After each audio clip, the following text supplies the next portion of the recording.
Dolor abdominal, inflamación, estreñimiento, diarrea y muchos gases. Esos son los síntomas que padecemos día a día las personas que sufrimos síndrome de intestino irritable. Por eso el día de hoy les voy a contar sobre cómo fue que me curé de este mal que me ha afectado desde hace varios años. Yo soy Octavio Arroyo, médico especialista en medicina interna, y el día de hoy hablaremos sobre el síndrome de intestino irritable. ¿Qué es? ¿Por qué ocurre? ¿Cuáles son las opciones de tratamiento? Y lo más importante, ¿cómo es que pasé de tener un abdomen así a un abdomen así? Así que sin más, sean bienvenidos.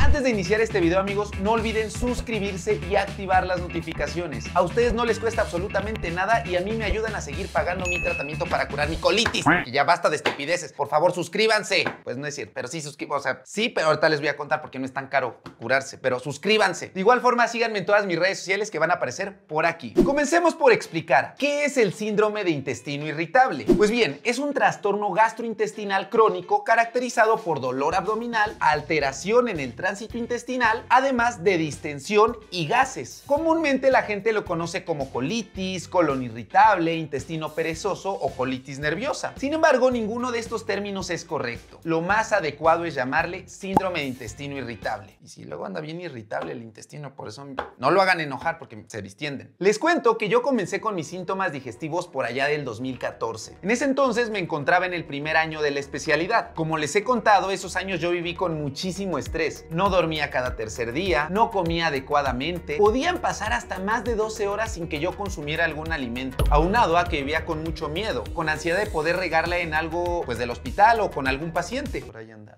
por acá, mira ahí anda. Lárgate, estúpida. No, pero ya me di cuenta que... Lárgate de aquí. Había días donde literal llegaba después de 36 horas sin dormir, solo medio comía con los ojos casi cerrados, así daba la cucharada y luego me iba a dormir del cansancio, o a veces incluso era mucho más el sueño que directamente me pasaba así. Llegaba a las 3, 4 de la tarde si bien me iba, o a veces hasta las 7, 8 de la noche y me dormía. Prefería dormir en vez de comer. Y obviamente cuando comía, pues lo más fácil eran tacos o pizzas, o cosas que realmente no eran lo más nutritivo o lo más adecuado para el tubo digestivo. Y bueno, pues todo esto fue mermando en mi salud de mis intestinos. La verdad es que yo no le prestaba mucha atención ni me preocupaba, vamos, ni siquiera dimensionaba lo importante que es la salud digestiva como ahora estoy consciente. En esos años solo de pronto me daban como retorcijones o había días que tenía más gases, podían tener mal olor. Y para serles sinceros, justo fue en ese primer año de la especialidad que yo leí como médico formalmente lo que era el síndrome de intestino irritable. Escuché por primera vez sobre los criterios de Roma. Les cuento que los criterios de Roma fueron establecidos por un grupo de expertos en trastornos gastrointestinales y constituyen el estándar actual para poder diagnosticar síndrome de intestino irritable. Según estos criterios, el síndrome de intestino irritable se puede clasificar en 4 subtipos: síndrome de intestino irritable con tendencia a la diarrea, síndrome de intestino irritable con tendencia al estreñimiento, síndrome de intestino irritable de patrón mixto y síndrome de intestino irritable inespecífico. Esos son los 4 subtipos del síndrome de intestino irritable. Si a mí me preguntan de estos 4 cuál es el que tengo,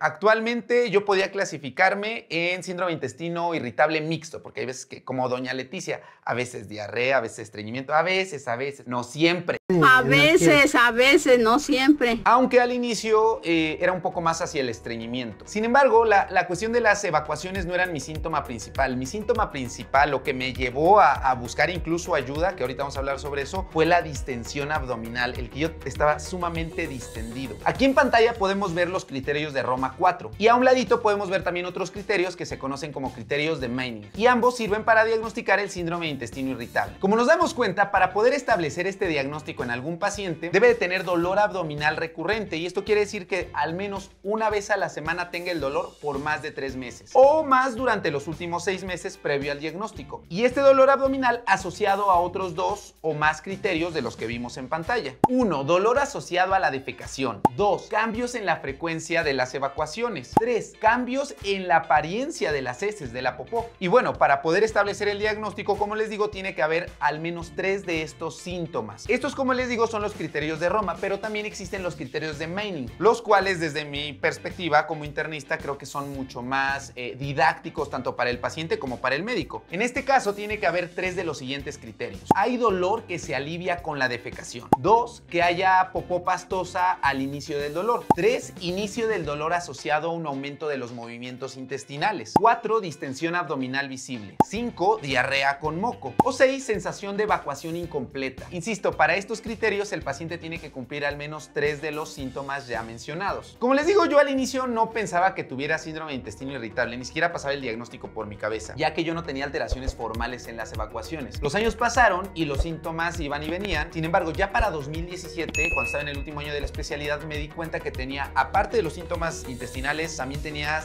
síntomas del tubo digestivo alto, como reflujo. La comida en ese momento ya me caía muy mal. Yo no podía irme a cenar cualquier cosa porque luego empezaba, no podía ni siquiera dormir del reflujo. Bueno, y no digo cualquier cosa porque la neta también me pasaba. O sea, había días semanas más bien, que comía un día hamburguesas, otro día pizzas, otro día tacos. Y evidentemente yo decía, ¿por qué no? ¿Por qué tengo reflujo a mis 26, 27 años? Ay, por favor, pues si estás tragando eso todo grasoso. Y luego no hacía ejercicio. Y obviamente iba a subir de peso con todos esos hábitos pues dietéticos. En 4 años subí como 14 kilos. En el primer año de la especialidad pesaba 64 kilos. Y ya para el cuarto año pesaba 78. Llegué a pesar 78 kilos, amigos. Y pues obviamente yo me puse las pilas y en un mes, me acuerdo que en un mes bajé 5 kilos. Solamente comiendo verduras, quitando refrescos, todo. Comía bastante bien. Bueno, al menos lo que yo quería comer bien, ¿verdad? Esa vez que ya tenía los síntomas muy marcados, sí mejoraron luego. Se fue el reflujo, se fue el ardor del estómago. Persistían un poco los gases, pero prácticamente sí mejoré de manera importante bajando de peso. Y aún así, en ese momento yo todavía los veía, pues no como normales, pero sí esperados esos síntomas, porque decía, claro, estoy comiendo mal, pues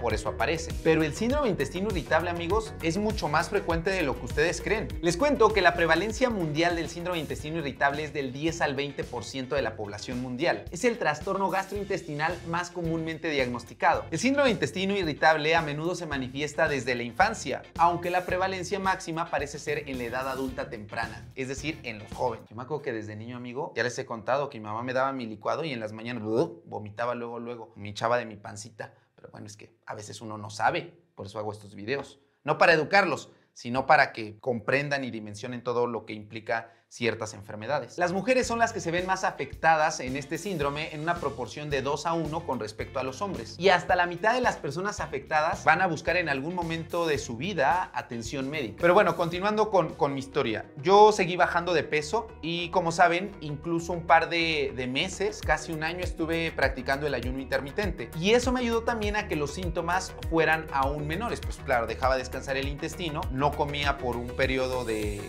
14, 16 horas y claro, eso me ayudaba a que mis intestinos se desinflamaran, que ahorita vamos a hablar sobre eso. Y para esto entonces ya le estoy hablando que llevaba como 3 años con los síntomas y a mí me parecían como normales porque aparte eran intermitentes. Fíjense que las personas con síndrome de intestino irritable les toma en promedio 4 años recibir su diagnóstico y esto en gran parte porque a veces no le dan el justo valor los mismos pacientes, pero tampoco los médicos toman en serio toda esta sintomatología de las cuales los pacientes hablan en la consulta. Por ejemplo, aquí va a aparecer en pantalla un estudio el cual mostró que las personas con síndrome de intestino irritable pueden sentirse estigmatizadas por su diagnóstico e incluso pueden experimentar problemas para acceder a un tratamiento y apoyo efectivo. Claro, porque dicen, ay, yo me estoy haciendo... muchos que dicen, ay, es que se está haciendo de su gastritis, ay, es que se hace de su colitis. Creen que solamente es la alimentación lo único que influye, que claro, juega un papel fundamental, pero hay otros factores que desencadenan el síndrome de intestino irritable y ahorita vamos a hablar sobre ello. Pues ya, llega el 2020 y con ello obviamente la pandemia y ahí fue cuando me di cuenta que disminuyeron la frecuencia de mis evacuaciones y que ya me costaba un poco ir al baño. Para ese punto ya era claro que si comía algo muy condimentado, con mucha grasa o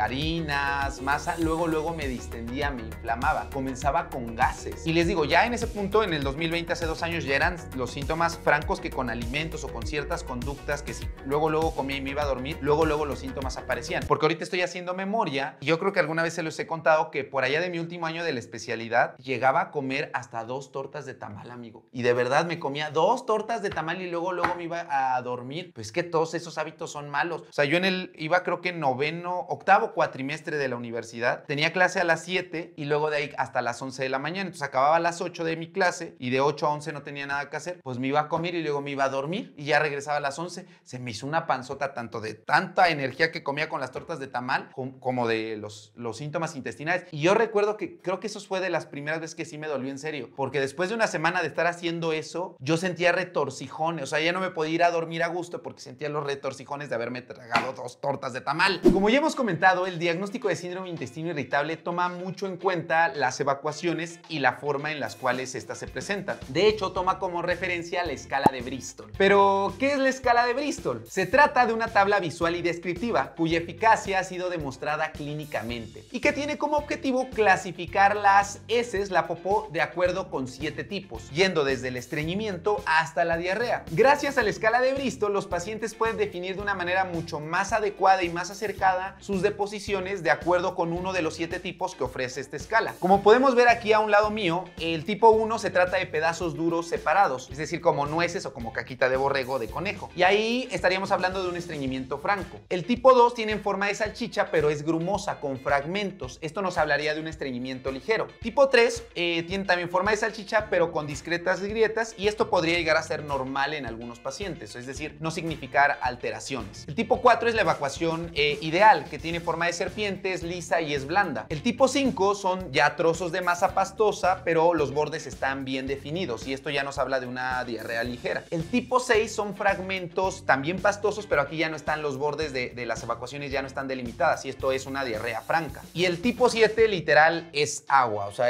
no tiene ninguna forma, es completamente agua. Y obviamente esta escala no solamente se ocupa para esta enfermedad, en general se ocupa para preguntarle al paciente cómo evacuaron ese día o cómo han venido siendo las evacuaciones. Ustedes díganme cómo son sus evacuaciones de acuerdo a la escala de Bristol. A ver, déjenme en los comentarios, coméntenme cuál es su escala de Bristol el día de hoy. No sean ridículos, coméntenme su escala de Bristol, por favor. Esta es muy buena porque a veces los pacientes no saben cómo definir. Luego hasta llevan su muestra. Mire, doctora, sí, bote de mayonesa nos lleva. No sean ridículos, mejor pónganlo en la escala de Bristol. Y ya que andan por ahí comentando, suscríbanse, porque no se suscriben, por favor, suscríbanse. Yo, por ejemplo, actualmente puro 3 y 4, aunque a veces cuando me hacen enojar, 7 del coraje, pura agua evacuo. Y se estarán preguntando en este punto, ¿y cuál es la causa del síndrome de intestino irritable? ¿Cuál es su fisiopatología? Pues bien, la fisiopatología del síndrome de intestino irritable es compleja y multifactorial. Todavía no se ha determinado una causa específica. Numerosos estudios han desarrollado hipótesis sobre las causas de esta enfermedad. Existen varios factores o mecanismos involucrados en la patogénesis en el desarrollo del síndrome de intestino irritable, capaces de ejercer influencia sobre el eje cerebro-intestino, porque como ustedes ya han escuchado, nuestros intestinos son el segundo cerebro. Incluso puede haber más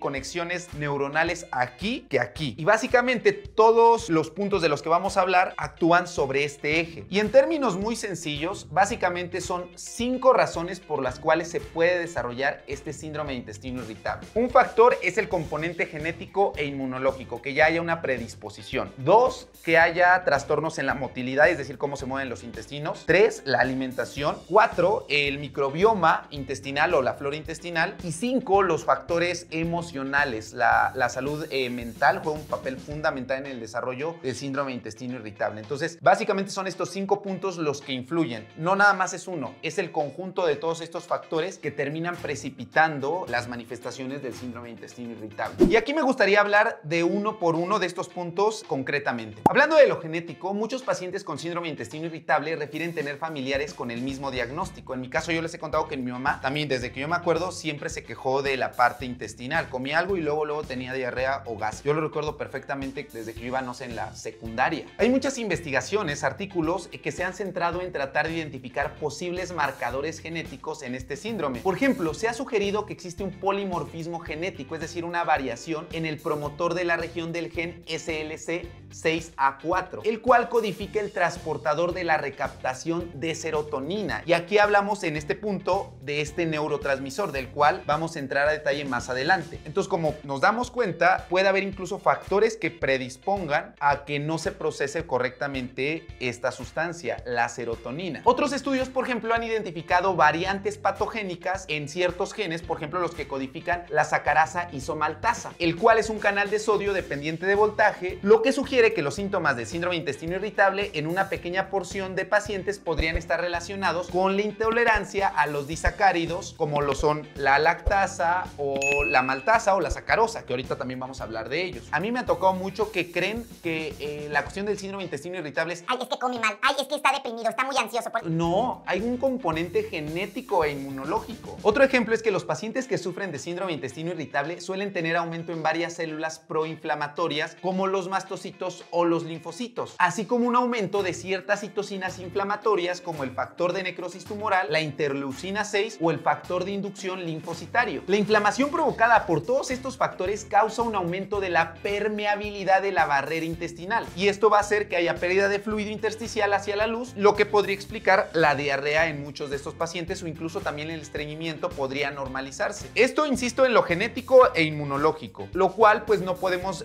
modificar propiamente porque pues ya viene una predisposición. Lo inflamatorio podría ser con ciertos fármacos, pero vamos a hablar sobre los otros puntos. En el caso de los trastornos de la motilidad, en los pacientes con este síndrome se ha demostrado que hay un aumento en la retención de gas acompañado con una disminución en la velocidad del tránsito intestinal. Por eso es que muchos también lo conocen como intestino perezoso. O luego muchos, como tienen su dolor, amigo, van y, ay, es que me duele mucho, voy a ir a mi farmacia del doctor Peluche, porque ahora ya ven que avientan sus peluches esas farmacias. Y se hacen su ultrasonido y dice, abundante gas. ¿Por qué Amiga, no se anden haciendo estudios, que no, ahorita vamos a hablar sobre los estudios. Este aumento de los niveles de gas, acompañado del tiempo de tránsito intestinal, causa un aumento en la sensación de distensión abdominal y dolor visceral en los sujetos con este síndrome. Ahora, hablando de la alimentación, los pacientes con frecuencia refieren que ciertos alimentos desencadenan sus síntomas abdominales. Y estamos de acuerdo que eso nos pasa a todos. Ya empezamos a identificar que la cebolla, que la manzana, que la cerveza, productos que ciertos,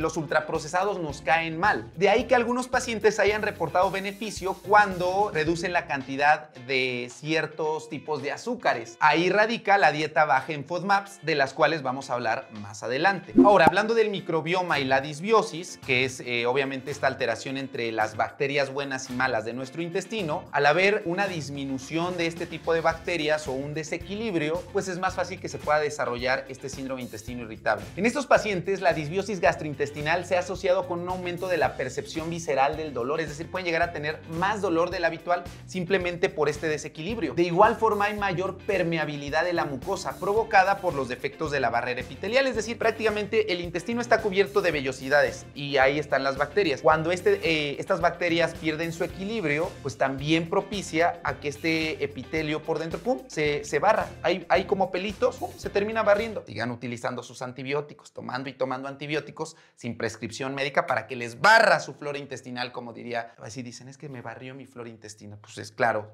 están échese sus antibióticos, su refresco, sigan echándoselos. Porque fíjense que esta mucosa epitelial interfiere o tiene que ver con la homeostasis inmunológica e intestinal, es decir, con este equilibrio, como les he comentado. Incluso este cambio en la cantidad de bacterias puede tener un impacto tanto en el sistema nervioso entérico, es decir, en los nervios que controlan los intestinos, como en la forma en la cual se mueven. Y como les he dicho, también existe un eje microbiota intestino-cerebro, ya que se ha demostrado que la microbiota intestinal puede verse afectada en cuanto a la motilidad intestinal, secreción y función inmune. Esto por la actividad cerebral. Es decir, si aquí está mal, aquí se va a reflejar. O viceversa, si está mal aquí por algo que comimos o algo que hicimos, pum, se distiende y nos ponemos de malas o nos da mayor estrés. Por eso se los he comentado en otros videos. Hay ocasiones en las cuales estamos muy nerviosos, se ve acá. Pero también si comemos algo que nos cayó mal, nos distiende y esto mismo nos pone de malas. Dale like a este video si a ti te ha pasado esto. Y justamente hablando de las situaciones emocionales, hablemos sobre el componente psicológico del síndrome de intestino irritable. Tradicionalmente en este síndrome se ha visto como un trastorno cerebro-intestino debido a la alta asociación entre condiciones psiquiátricas y psicológicas junto con las manifestaciones intestinales. El estrés, la ansiedad o la depresión se asocian de manera frecuente y exacerban los síntomas de este síndrome. De ahí la importancia que también tratemos nuestras emociones y si estas emociones tienen un componente patológico, pues también tratarlo. Pero bueno, una vez explicado el porqué de estos puntos juegan un papel importante en el desarrollo del síndrome de intestino irritable, ya podemos hablar del tratamiento. Porque el tratamiento justamente se basa en estos 5 puntos de los cuales acabamos de comentar. Pero antes me gustaría contarles qué fue lo que me llevó a mí a hacer este video y cómo fue el punto clave que me llevó también a que los síntomas prácticamente desaparecieran. Como les digo, estábamos en el 2020, llegó la pandemia, yo me di cuenta que ya empezaba a haber cambios en las evacuaciones, que tenía un poco de estreñimiento y se los conté en el otro video que por aquí va a aparecer, el de volví a tomar antidepresivos, que no me había percatado que la pandemia sí había tenido un efecto sobre mi salud emocional, sobre mi salud mental. Yo decía, pues estoy bien, o sea, no veía mal solamente estar trabajando, porque les digo, me despertaba, iba a mi consultorio particular, de ahí me iba al IMSS a ver más pacientes COVID, regresaba y me quedaba encerrado. O sea, la cuarentena, aunque yo no me percaté, sí tuvo efectos en mi salud emocional, que a su vez tuvo repercusión en lo intestinal. Después de que tuve COVID en 2020, sí noté que empecé con, primero tenía estreñimiento y después de COVID empecé con diarrea. Me sentía más cansado. Fue que me metí a hacer ejercicio formalmente de ahí de febrero del 2021. Desde febrero del 2021 hasta ahora, agosto, septiembre del 2022, todos los días hago ejercicio. Pero en los últimos 6 meses, empezando el 2022, yo me noté con más ansiedad, noté que ya cualquier cosita me caía bastante mal. A pesar de que ya venía perfeccionando lo del ejercicio, venía perfeccionando lo de mi alimentación, estaba yendo a terapia, notaba que los síntomas aún persistían. Había días que aunque en la mañana comiera solamente claras de huevo con espinacas, mi jugo verde, ese día me tocaba terapia, hacía 40 minutos de ejercicio, para las 4 de la tarde ya estaba completamente inflamado. De hecho, por aquí van a aparecer las fotos de días donde literal parecía que estaba embarazado. Miren, por aquí están las fotos. Miren la panzota que se veía sin haber hecho pues nada, o sea, todo bien. Yo decía, ¿por qué? Y claro, eso a su vez también me estresaba. Decía, estoy haciendo todo bien y aún así sigo con esta distensión. Bueno, al menos lo que yo creía en ese momento, que todo estaba bien. Obviamente yo me restringía porque ya notaba las cosas que me caían mal. Entonces yo no podía comer picante, no podía comer harinas, masa, porque decía, si me lo tomo luego me siento lleno. Incluso comidas simples no podía disfrutarlas porque ya iba con miedo a comerlas. Y creo que esto le ocurre a muchas de las personas que vivimos con síndrome de intestino irritable. Nos da miedo comer porque luego comemos un poquito y ¡pum! Nos distendemos. No podemos tomar ni siquiera una cerveza o agua porque sentimos luego un momento que estamos llenos. Entonces, como les digo, a mí a su vez eso me estresaba porque yo tenía que estar muy cauteloso de qué iba a comer, porque si no eso me iba a distender y a su vez esa distensión me iba a poner de malas. Entonces estaba haciéndose un círculo vicioso, a pesar de que este tema lo trataba yo en terapia con mi psicóloga. Obviamente yo como internista pues sé qué fármacos pueden ayudar con los síntomas, ¿no? Metoclopramida, butiliosina, mesalazina, cosas que no me gustaría mencionarlas porque sé que algunos se automedican y este tipo de videos no suplen una consulta médica. Pero yo tomaba estos fármacos para mejorar los síntomas, aunque sabía que la gran mayoría de fármacos para el síndrome de intestino irritable solamente mejoran los síntomas, no tratan el problema de raíz, porque como les he mencionado y como ya nos dimos cuenta es multifactorial. Decía, bueno, pero estoy haciendo ejercicio, estoy comiendo bien, estoy yendo a terapia, como verduras, ¿qué pasa? ¿Qué sucede? Y entonces me llevó a pensar, ¿qué tal si tengo divertículos? ¿Qué tal si tengo enfermedad de Crohn? ¿O qué tal incluso si tengo cáncer? Que obviamente era poco probable, ¿no? Porque pues, tengo menos de 50 años y no hay factores de riesgo. Pero empiezan a pasar muchas cosas que quiero compartírselas porque seguramente tú que me estás viendo y que también tienes síndrome de intestino irritable o conoces a alguien con esta situación, también están pensando esto. Dice, ay, es que ya es mucha colitis y todo. Que ahorita vamos a ver que muchas veces en nuestras manos está el tratamiento, pero nos hacemos guaje. Y aquí me gustaría hacer una pausa para hablar sobre cómo se hace el diagnóstico de síndrome de intestino irritable. Y esto se hace principalmente con los signos y síntomas del paciente. El diagnóstico de síndrome de intestino irritable comienza con una buena historia clínica detallada. Aparte de evaluar la clínica, es importante también tomar en cuenta la cronicidad de los síntomas. Y como les digo, estos síntomas tienen que tener al menos una duración de 3 a 6 meses. Como les he comentado, para prácticamente todas las enfermedades, los médicos nos basamos en guías, en criterios que ya están bien establecidos para llegar a la conclusión diagnóstica. Para muchos médicos, el síndrome de intestino irritable es un diagnóstico de descarte, es decir, primero buscan otras enfermedades y si ya no le hallan, ya es síndrome de intestino irritable, ya es colitis, ya es colon irritable.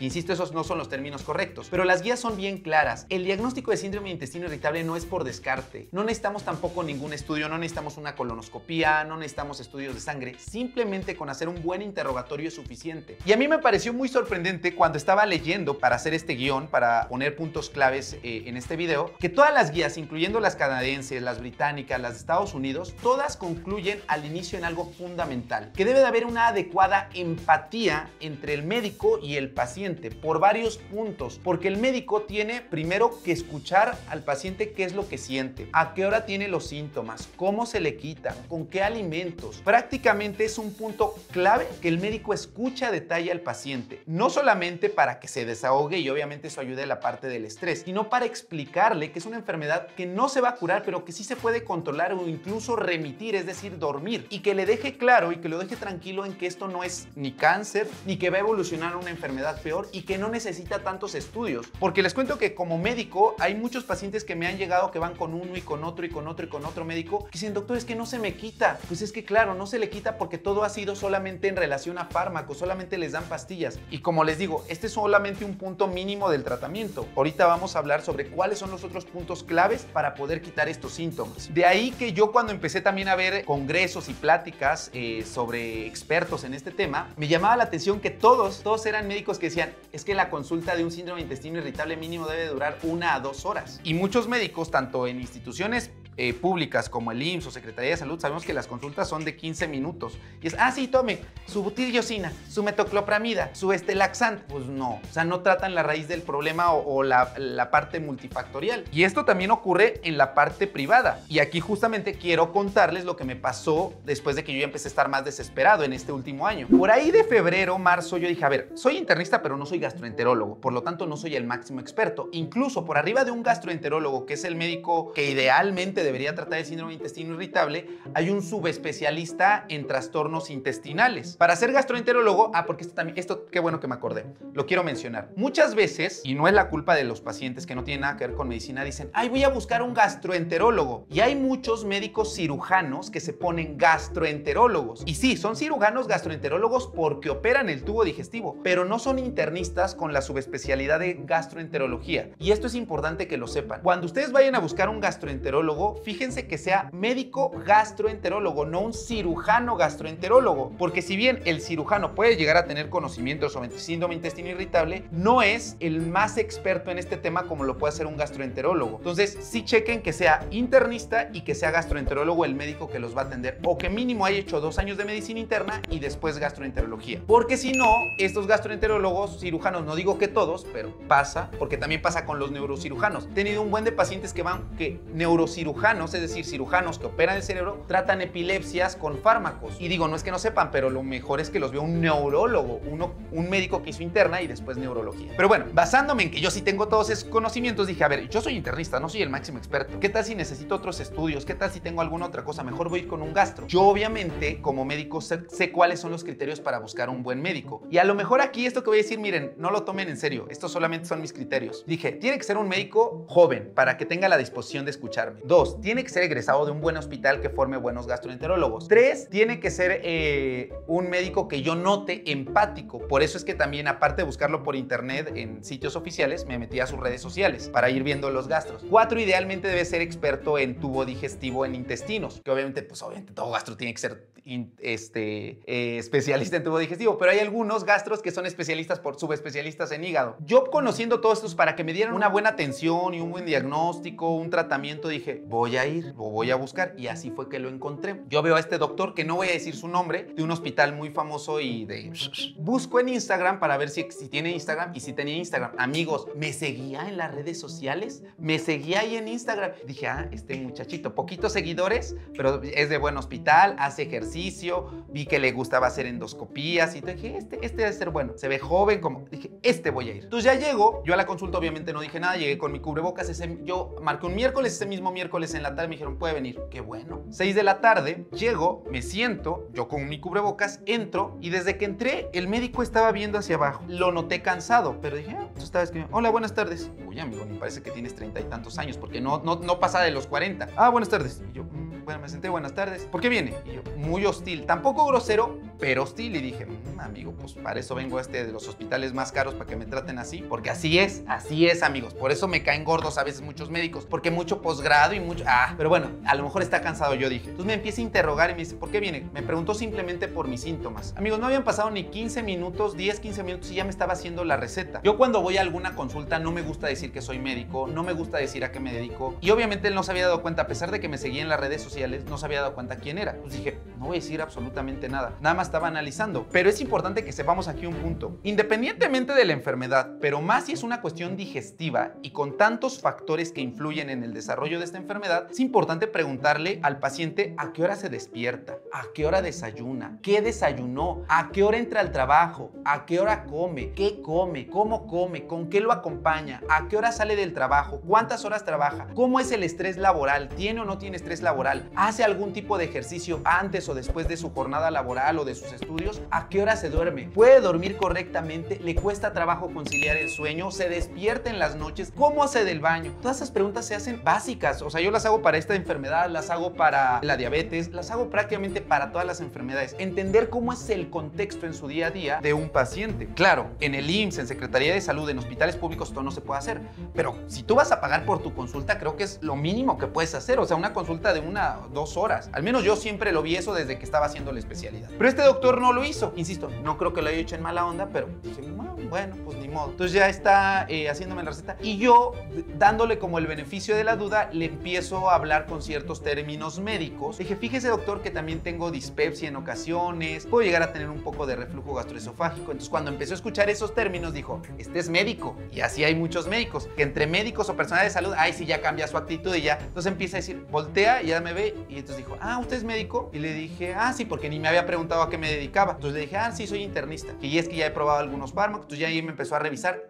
La consulta se alargó un poco más. Ya en ese momento ahora sí me pasó a revisar, porque no me había revisado todavía. Para revisarme la boca, pues me bajo el cubrebocas y ahí es cuando me dice, tú eres Mr. Doc. Bueno, en ese momento cambió completamente su actitud ante mí. No, que fíjate que acá, que ya mucho más ameno, hasta se le abrieron los ojos. Entonces dije, o sea, ¿cómo son? O sea, todos hay que tratarlos por igual a todos los pacientes. Yo entiendo que puede que no te guste la consulta y es bien válido. Hay muchos médicos que les molesta dar consulta, que les es incómodo, se les es tedioso, les es aburrido. No la den. Si no les gusta dar consulta, no la den, porque realmente se tiene que ir a platicar con el paciente. A lo mejor yo lo he dicho de broma, es echar el chismecito y todo, pero eso le ayuda al paciente, no solamente para desahogarse, sino para entrar a detalle de todas las cosas que está diciendo. Como yo soy bien chismoso, pues yo a todo es, a ver, sígame contando. Y yo, qué buen chisme. Que próximamente, insisto, ya estoy invitando a personas reales para que nos vengan a contar sus experiencias. Déjenme en los comentarios cómo les gustaría que se llamara lo pienso hacer como un tipo podcast, como así de me vengan a contar sus historias.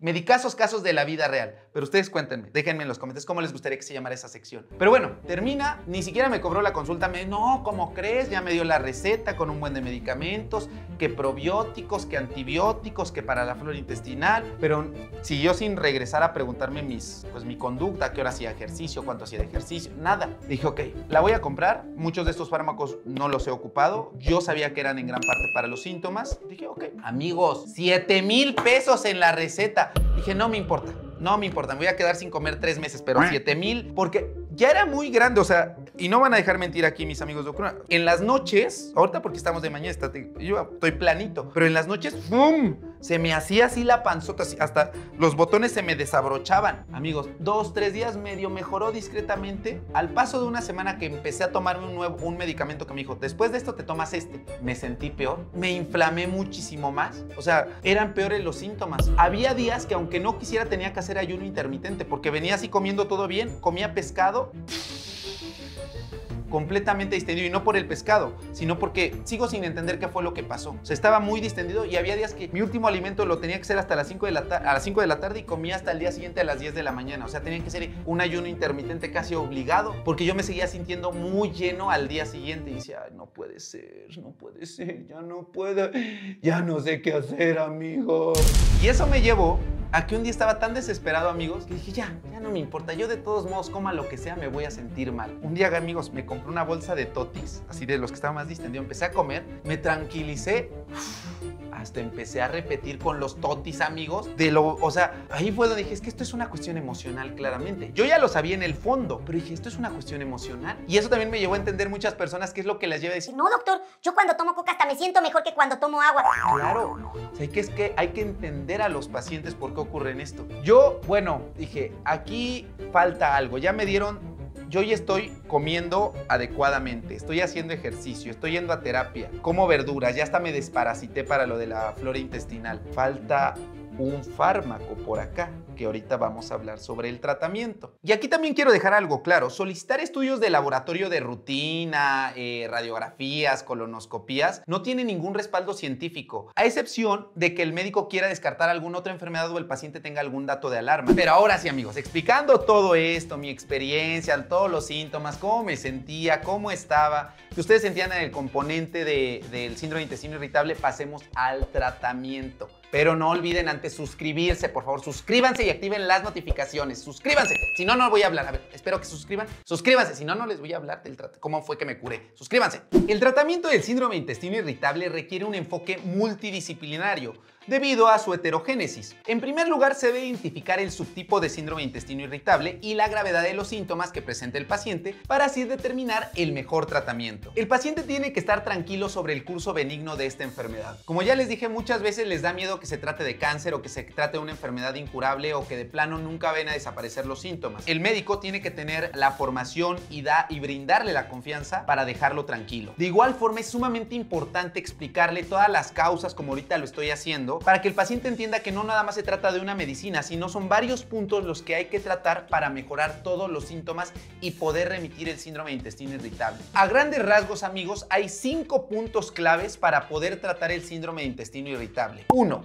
La alimentación. 2. El ejercicio. 3.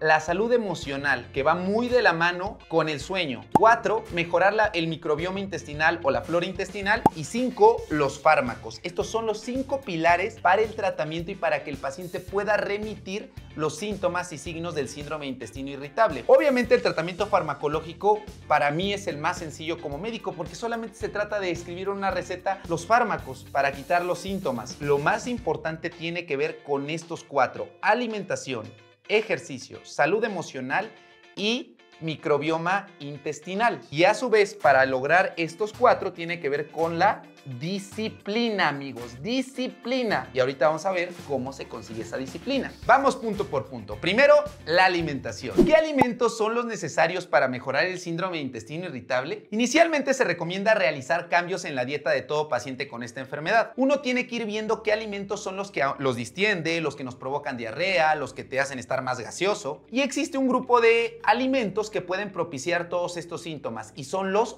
FODMAPs. Pero ¿qué son los FODMAPs? Los FODMAPs, por sus siglas en inglés, fermentable, oligosacáridos, disacáridos, monosacáridos y polioles, son carbohidratos de cadena corta y alcoholes relacionados, los cuales son mal absorbidos en el intestino delgado. Básicamente los FODMAPs son azúcares que se fermentan y que obviamente, como hacen un efecto osmótico, hace que haya más gas en el intestino por esta disbiosis, es decir, por esta irregularidad en la microbiota intestinal, hacen que haya más gas, por ósmosis jalan agua, hay mayor distensión y pueden provocar diarrea. Por eso se ha recomendado en pacientes con síndrome de intestino irritable una dieta baja en FODMAPs. Sin embargo, también se ha discutido que si esta dieta se lleva por mucho tiempo, a la larga puede provocar cambios en la microbiota intestinal que también termina interviniendo en este síndrome. De ahí que sea necesario ir de la mano con un nutriólogo para que determine cómo aplicar esta dieta baja en FODMAPs. Porque les cuento que esta dieta lleva varios procesos, de hecho tiene 3 fases. La primera fase es la fase de eliminación, donde se van identificando y sacando alimentos que pueden propiciar los síntomas. La fase 2 es la fase de reintroducción, donde poco a poco van entrando nuevamente algunos alimentos para ver cómo los tolera el paciente. Y la fase 3, que es la fase de dieta libre, en donde el paciente ya ha aprendido sobre su alimentación y la va haciendo más intuitiva, permitiéndose incluso alimentos que antes no podía consumir y obviamente que ya no le causan síntomas. Pero insisto, todo esto de la mano de un nutriólogo. Lo que yo sí les puedo recomendar y que pueden ir haciendo es agarrar una libretita, porque yo lo llegué a hacer en mi celular, e ir viendo como bebecitos cuando empiezan con la lactación, ir viendo qué alimentos son los que me caen mal. Entonces a mí me sorprendió mucho que había alimentos alimentos que ni siquiera me había percatado y que me hacían sentir incómodo, que me provocaban más gases o más distensión abdominal. Y quiero hablarles un poco sobre los FODMAPs, cuáles son estos alimentos que causan más síntomas, pero dejando muy claro que no son alimentos prohibidos, porque me metí a ver a varias páginas de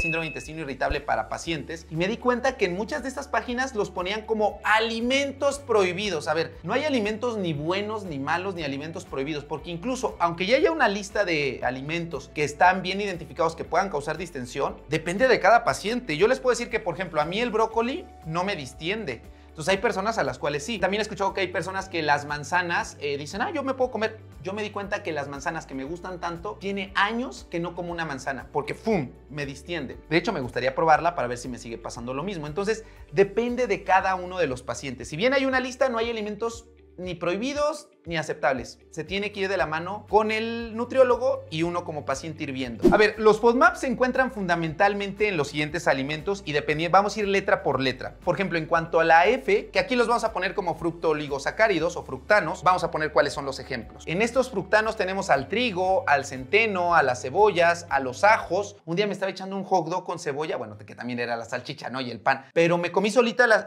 me comí uno sin cebolla y otro con cebolla y me di cuenta que los de cebolla, ¡pum!, me distendían muchísimo más. En este mismo grupo del trigo y la cebada, pues entra la cerveza. Yo tenía muchísimo tiempo, hasta después de mejorar mis síntomas, que no podía tomar una cerveza. O sea, yo literal, amigos, no podía tomar un poquito de cerveza porque ¡pum! Entonces, todo lo de cebada, lo de trigo, amigos, tengan cuidado porque los puede distender. Ahora, también las legumbres, como los frijoles, las lentejas, los habas, que traen galactoligosacáridos, también pueden propiciar todos estos síntomas. Y estos sí son mucho más conocidos. Ya sabemos, las habas, los frijoles. A mí, en las fotos que vimos acá, lo que comí ese día lo tengo bien claro, por eso ya nunca volví desde hace un año a comerlas. Las lentejas, amigos, me sorprendió mucho. Esa foto que ven aquí donde estoy todo panzón, como perrito panzón, fue por comer lentejas. Comí lentejas, pero bien poquitas. ¡Fum! Me distendí completamente. Era muy incómodo, amigos. Era muy incómodo. Ya no quiero volver a recordarlo. Estas legumbres, pues, entran en este grupo de los FODMAPs. Por ejemplo, los lácteos, obviamente la leche, contienen disacáridos. Entonces, como sabemos, también los disacáridos, la lactosa es un disacárido y por lo tanto también podría propiciar síntomas de síndrome de intestino irritable. Y aquí hago una pausa. Muchos creen que es lo mismo ser intolerante a la lactosa que tener síndrome de intestino irritable y no necesariamente. Hay pacientes que dicen,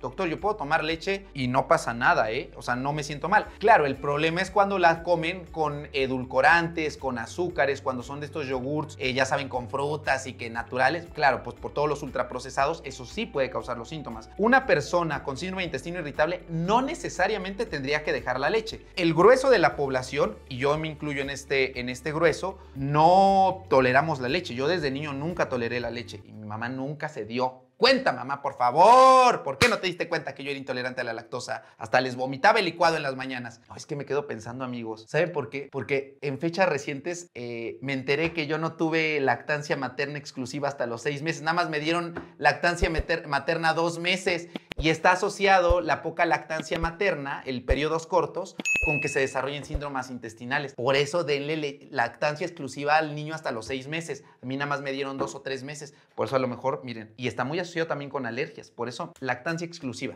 Entonces ya hablamos de fermentables, oligosacáridos, disacáridos. Ahora hablemos sobre los monosacáridos. Y aquí entran obviamente la miel, los jarabes y en general muchas frutas. Por eso es tan importante medir la cantidad de azúcar que vamos a utilizar. Y no porque diga que el azúcar es mala, pero realmente los azúcares que son más simples van a provocar más fermentación en nuestros intestinos. Se van a fermentar más, van a producir más gas y por lo tanto nos vamos a distender y puede que esos azúcares jalen agua. Entonces hay que ser muy conscientes que todo lo que tenga lo que tenga miel o que tenga jarabe, por ejemplo, de manzana, puede provocarnos estos síntomas. Incluso el alcohol puede provocar mayor síntoma de intestino irritable. A mí, por ejemplo, si yo tomo mucho alcohol, miren, diarrea segura. Tomemos en cuenta que todo lo que nos llevamos a la boca puede tener un gran impacto. Y lo último que nos falta es la P de FODMAPs, que son los polioles. Y esto incluye el sorbitol, el manitol, pues básicamente todos los edulcorantes. Y obviamente no todos, pero sí los que tengan que alimentos likes, todo lo que venga que sea ultraprocesado, que venga con conservadores,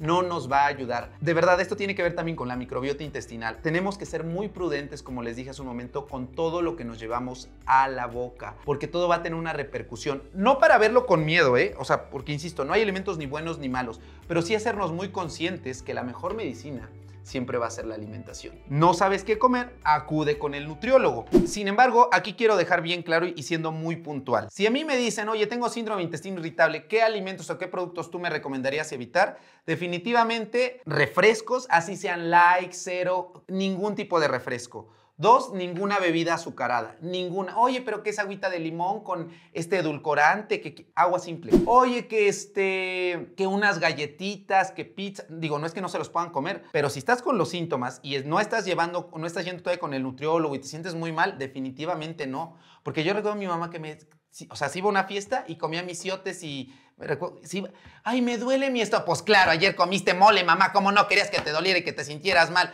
Pues es que, les digo, es la disciplina. Y les digo, y por otro lado también existen estas personas que dicen, ay, es que yo ahora soy gluten free. Y claro, muchos incluso confunden el síndrome de intestino irritable, que puede ser un diagnóstico diferencial, enfermedad celíaca. Entonces, ay, yo no tomo gluten. Ay, no es tanto por el gluten. Muchas veces las cosas que traen gluten también traen trigo y por eso al quitar el gluten, pues también no consumen tanto trigo y por lo tanto los síntomas bajan. Entonces no es tanto que el gluten mejore directamente, sino tiene que ver por el trigo y todos estos fructanos. Ay, por cierto, aunque el incremento de fibra en la dieta de los pacientes con síndrome de intestino irritable se ha recomendado durante muchos años, se ha visto que ciertos tipos de fibra, sobre todo las insolubles, pueden exacerbar los síntomas de los pacientes con síndrome de intestino irritable de patrón mixto o con diarrea. Yo siempre recomiendo que coman fibra, pero que sean muy juiciosos y que se individualice cada paciente. Porque ahorita digo, estamos hablando entre personas a lo mejor sanas, sin ninguna otra situación médica, pero ¿qué tal si el paciente aparte tiene diabetes o aparte tiene enfermedad renal crónica? Entonces se tienen que hacer muchos movimientos porque una dieta baja en FODMAPs también puede llevar, si no se lleva bien, a desnutrición. Entonces hay que ser muy cautelosos. Y siendo concretos, ¿qué es lo que yo hago en un día habitual? No para que lo repliquen, ¿eh? Por ejemplo, yo me levanto a las 7 de la mañana habitualmente, me voy a hacer ejercicio, que ahorita vamos a hablar de ese punto. En el ejercicio me tomo café, que por ejemplo muchos para el síndrome de intestino irritable dicen, no tomes café porque te va a caer mal. A mí el café no me provoca nada de eso. Entonces, claro, lo tomo descafeinado, me tomo una taza como preentreno, me como un plátano y a veces me tomo un Gerber como preentreno para que me dé energía. De ahí regreso y me como el jugo verde que trae verduras, me va a dar fibra. De ahí me como 6 a 8 claras de huevo, también a veces con espinacas, a veces con jamón, a veces con champiñones. Entonces ahí eso. Después de ahí me como un yogur griego como colación y muchas veces jícama con limoncito y chile piquín. Ya para las 5 de la tarde, 4 o 5 de la tarde, me como 150 gramos de pescado asado a la plancha con un tazón de verduras. Para la noche puedo comerme o una pechuga de pollo o una carne asada, unos 2, 3 taquitos de carne asada nada más, asada a la plancha, sin nada más. No ocupo ya aceite, de hecho muy poquito y sobre todo del pan. Y si me quedo todavía con hambre, pues vuelvo a comer un sándwich de atún con pan integral y ya, porque también no se trata de quedarse con hambre. ¿Come frutas? Sí, pero por ejemplo al yogur griego le pongo frutos rojos como frambuesas, ciruelas, arándanos, que es lo que como. Por ejemplo, la ciruela puede causar diarrea en las personas con síndrome de intestino irritable con tendencia a la diarrea. Obviamente pues hay que ir ahí midiendo, pero esto se individualiza. Este plan de alimentación, por ejemplo, me lo puso mi nutrióloga. Yo, por comodidad, esto es lo que habitualmente hago, pero ella me dio muchas opciones de cómo ir mezclando entre la semana, pero pues obviamente para mí es más fácil. No tengo yo ningún complejo, ningún problema con comer lo mismo toda la semana. A partir de que mejoré los síntomas, amigos, una maravilla. Este mes que pasó, 4 chiles en nogada, amigos, ahorita que es septiembre y agosto, y no me cayeron mal. Ya me tomo mi cervecita. Pero ahorita vamos a ver cuál fue el punto clave. Entonces es lo que yo habitualmente como y lo que me ha ayudado. Ahora, el siguiente punto es el ejercicio para mejorar. Yo comencé haciendo primero 30 minutos de ejercicio 3 veces a la semana. Por ahí les digo de febrero, marzo del 2021. Después para eso de septiembre, cuando ya me voy formalmente del IMSS, ya hacía 5 veces a la semana, 40 minutos. Ya para enero de este año, del 2022, fue cuando empecé a aumentar y empezaba a hacer incluso 2 veces al día ejercicio. Y actualmente estoy haciendo ya de 90 a 120 minutos de ejercicio 6 veces a la semana. Pero ya no por imposición, sino porque realmente a mí me gusta mucho hacer ejercicio. Estoy muy sorprendido de esa parte. Como nos damos cuenta, aquí en pantalla está apareciendo todos los beneficios que puede tener la actividad física. Directamente, obviamente hace que se muevan los intestinos. Y como hace que se mueva, pues obviamente uno va a evacuar mucho mejor. De hecho, les quiero confesar algo. Yo cuando empiezo a hacer ejercicio, empiezo a repetir y a repetir y a repetir y a repetir. Claro, porque están moviendo todos los intestinos. 2, el ejercicio mejora directamente la flora intestinal. Si bien la alimentación, las verduras contribuyen a esto, también el ejercicio. El ejercicio directamente, como lo he comentado, propicia que se forme serotonina, el neurotransmisor que va directamente relacionado con la situación emocional de la ansiedad, de la depresión. Entonces, hacer ejercicio aumenta eso. Disminuye la inflamación intestinal. Hace rato les mencionaba los marcadores inflamatorios. El ejercicio los disminuye. Entonces, desde donde queramos ver, hay que hacer ejercicio. Y aquí me preguntan, ¿cómo hacer ejercicio? Tiene que ser ejercicio primero de los dos tipos, tanto cardio como ejercicio de fuerza. Los dos son necesarios. ¿Cuánto? Mínimo, ya mínimo 30 minutos diarios 5 veces a la semana. Pero si pueden hacer mucho más, de verdad, se lo recomiendo por experiencia. Yo sé que muchos de los que están viendo este video dicen, Yo quiero ya sentirme bien, por eso entré a este video. ya les hablé qué es lo que como, ya les hablé qué es lo que hago de ejercicio. Pasemos al siguiente punto, que es la parte emocional. Y aquí quiero dejarles algo claro. La terapia que mejor funciona y que tiene evidencia científica es la terapia cognitivo-conductual. Hay una cosa que llamamos en medicina o en investigación que se llama número a tratar. Es decir, cuántos pacientes que hago una intervención, al cuánto van a mejorar o por cuántos pacientes hay una mejoría. La terapia cognitivo-conductual tiene un número a tratar de 4:1. Es decir, por cada 4 pacientes que tomen terapia cognitivo-conductual va a mejorar 1. Que eso es bastante. Hay muchas intervenciones, incluso una mastografía para diagnosticar cáncer de mama, se requieren 10 para diagnosticar a una paciente con cáncer de mama. En el caso de la terapia cognitivo-conductual a través de psicología es un número importante, es decir, muchas personas con ir a terapia van a mejorar. No le tengan miedo. Muchos van a terapia con la idea de que, voy a desahogarme. ¿O para qué vas a terapia? Solamente vas a platicar. Mejor platica con tus amigos. No va por ahí. El objetivo de ir a terapia no es que el otro te entienda, sino entenderte tú a través de la plática con el otro. Y si es necesario, el mismo psicólogo te va a decir, oye, ¿sabes qué? Esto ya está superándote, creo que sí es necesario que si no produces tu propia serotonina, pues la adquieras de forma externa y no hay nada de malo. Y número 4 fue la parte de la microbiota intestinal. ¿Cómo fue que yo empecé a regular esto? En primer lugar, hice mucha conciencia en que nunca me había desparasitado y eso que tengo a mi perrito, a este schnauzer, entonces no me había desparasitado. Eso me ayudó mucho, el buscar el desparasitarme. Después de eso, obviamente la alimentación, el comer verduras. Si bien les digo, la fibra no necesariamente ayuda a todos, en mi caso sí me ayudó mucho consumir fibra y sobre todo fibra normal, no de psyllium plantago y estas cosas, sino con verduras. Y obviamente va de la mano la microbiota intestinal con el resto de alimentos y con el ejercicio. Entonces ahí fue lo que me ayudó, junto con los probióticos, que esos ya entran en el último punto, que son los medicamentos. En los medicamentos, como último punto del tratamiento para el síndrome de intestino irritable, todos los medicamentos, salvo uno que ahorita vamos a mencionar, todos son para tratar los síntomas. Y ahí es donde entiendo a muchas de las personas que atacan a los médicos.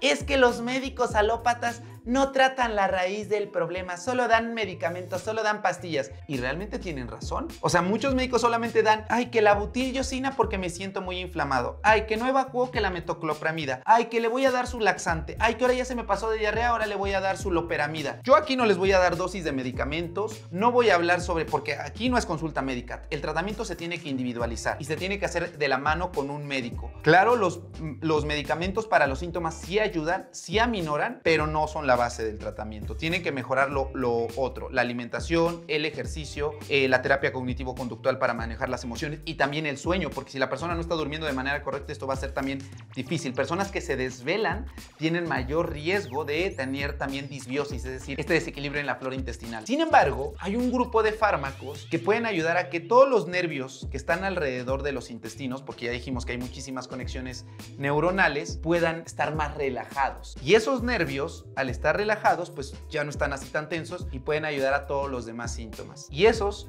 son los inhibidores de la recaptura de serotonina o los antidepresivos tricíclicos. Son dos grupos de fármacos que, como bien su nombre lo dice, son antidepresivos. Sin embargo, a dosis menores se ocupan como neuromoduladores. Es incorrecto, dentro del contexto de síndrome de intestino irritable, llamar a los antidepresivos antidepresivos, porque no van a hacer una acción propiamente contra la depresión o contra un trastorno de ansiedad generalizada, sino más bien van a ayudar a modular la respuesta de la serotonina y todas estas conexiones que existen en el intestino. Fármacos que entran en este grupo están la amitriptilina como un antidepresivo tricíclico, la sertralina como un inhibidor de la recaptura de serotonina, la venlafaxina, el escitalopram. pero obviamente estos fármacos tienen que ser prescritos, si es necesario, por un psiquiatra, como en mi caso, que yo decidí ir con el psiquiatra, porque yo sabía que estaba más ansioso y que a pesar de todo esto no había una mejoría. Voy con el psiquiatra, no porque un gastro o un internista no puedan dar este grupo de fármacos como neuromoduladores, sino porque el psiquiatra tiene una expertise mayor en este grupo de medicamentos, en los antidepresivos. Por lo tanto, lo ideal es ir con el psiquiatra. Yo lo veo así. Si vas a iniciar un neuromodulador, aunque no sea dosis de antidepresivo, mejor ve con el psiquiatra. O idealmente el psicólogo o tu médico internista o el mismo gastro te va a enviar, pero no le tengan miedo. En mi caso, yo inicié con la venlafaxina, como se los he contado, y amigos, desde el primer día ha sido una mejoría. Esa fue la gota que fue el último empujoncito para mejorar, porque yo venía haciendo todas las cosas bien, como les digo, incluso las perfeccioné, y aún así todavía había cositas que me faltaban. Me dieron una dosis muy pequeñita del fármaco. Habitualmente este grupo de medicamentos tardan 4 semanas en hacer efecto. Ese mismo día, amigos, fue lo mejor. Tenía años que no llegaba con el abdomen plano a la noche. Tenía años, y no estoy exagerando cuando digo años que no podía disfrutar una cerveza sin miedo a que me distendiera. Lo mismo, poco a poco se ha ido en estos 2 meses que ya llevo con el fármaco, se me ha ido quitando el miedo de comer, porque no me van a dejar mentir las personas que tienen este mismo síndrome. Nos da miedo comer, decir, ay no, porque qué tal si me siento mal, o qué tal si me lleno, y esto, ay, se me ha ido. Y yo no lo quería iniciar, no por miedo, sino porque, como les conté en el video estoy tomando antidepresivos, era porque decir, ¿qué tal si ya no me hace efecto? Porque yo ya había tomado previamente, ¿no? Pero ahí sí por depresión y ansiedad. Entonces, me tomo el fármaco, amigos, insisto, fue la mejoría. Y ya ahora sí estaba con los 5 tratamientos: alimentación, ejercicio, terapia, microbiota intestinal y el fármaco. O sea, esto es multifactorial. Porque muchas veces, aunque yo nada más esté con el puro fármaco, porque también ocurre, ay, pues ya darle su sertralina para que se tranquilice. Si no están llevando los otros 4 pilares, no va a ser suficiente con la sertralina ni con ningún fármaco. Que por cierto, no se automediquen, insisto, no se automediquen. Entonces tienen que entender que esto lleva todo, o sea, es un todo. Entonces esta fue la forma en la cual yo me curé. Desde hace 2 meses yo no tengo ningún síntoma gastrointestinal. De pronto aparecen, y no les voy a mentir, si yo me pasé un poquito, si yo estaba lleno y me pasé un poquito, bueno, pero me tomo una metoclopramida o algún otro fármaco y ¡pum!, mejoran los síntomas. Pero insisto, esto tiene que ver con un conjunto y no nada más porque ustedes digan, ay, pues yo vi un video de FODMAPs, ay, yo estoy haciendo mi dieta baja en FODMAPs, ay, yo voy a hacer nada más solito ejercicio, pero no voy a terapia, ay, pero no me voy a tomar estos medicamentos, ay, yo me voy a tomar lo que me recomendó mi vecina, mi mamá me dio esta medicina. Es el conjunto de todo, de verdad, tienen que invertir. Yo sé que invertirle al nutriólogo, invertirle al gastro, invertirle al psiquiatra, a los medicamentos lleva un costo económico, pero es que no tenemos algo más importante que no sea nuestra salud. Yo se los comenté hace rato, o sea, no me importó decir, bueno, ok, voy a gastar 7,000 pesos en las medicinas, y también ahí viene la responsabilidad de los médicos de escuchar a los pacientes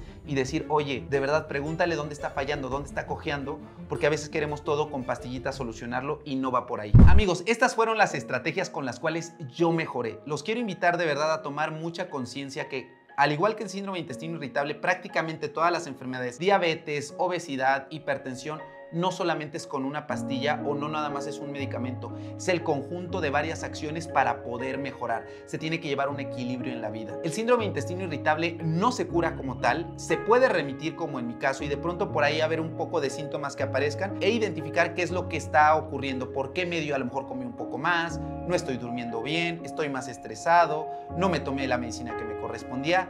Hay que saber identificar. Yo les puedo decir desde mi experiencia con casi 2 años con los síntomas marcados que a mí esto fue lo que me funcionó para poder quitar todos los síntomas, prácticamente al 95% del síndrome de intestino irritable. Así que si tú estás viendo este video y ya te sientes desesperado, estás igual que yo, de verdad reflexiona si estás haciendo todo lo correcto. Porque hay muchas personas que llegan conmigo a la consulta y me dicen, ay doctor, pero es que ya he tomado todas estas pastillas y estos medicamentos. Le digo, yo creo que le falta la mejor medicina. Y yo en mi pared, no me van a dejar mentir mis pacientes, tengo una frase que dice, la mejor medicina es tu alimentación. Y muchas veces no la llevan. Muchas veces no hacen ejercicio, muchas veces se niegan a ir a terapia. Ay, no estoy loca, que quién sabe qué. No están cuidando su salud intestinal. Entonces, es importante que comprendamos esto, porque lo más valioso que tenemos, amigos, es la salud. Pues muy bien amigos, esto ha sido todo por el video del día de hoy. Déjenme en los comentarios si ustedes ya sabían acerca de todas estas estrategias para mejorar los síntomas del síndrome de intestino irritable. No, que yo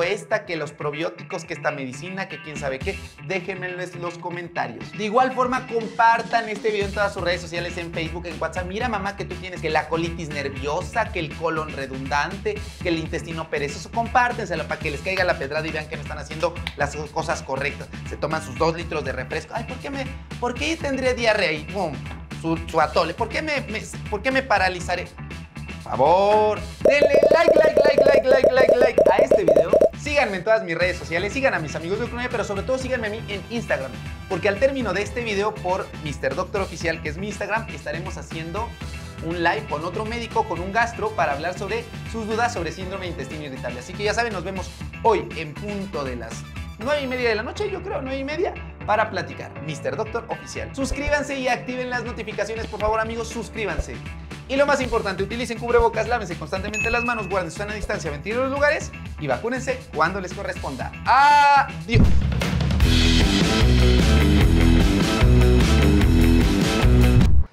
Pero así es, amigo. Es que a veces yo me trato de portar muy seriecito porque cada vez entiendo el impacto que tengo. Pero es que es muy obvio, amigos. A ver, luego me llegan a la consulta. ¿Cuántos panes se come al día? No, pues me como uno en la mañana y uno en la noche. Pero le quito el migajón, doctor. Ay. Y me dice, ¿por qué estaré tapado? ¿Por qué no hago del baño? A ver, señora, nomás por pura lógica. A ver, pongan a hervir verduras, casi crudas, y agarren el pan. Traten de triturarlo. ¿Qué creen que se va a digerir más fácil, las verduras o el pan?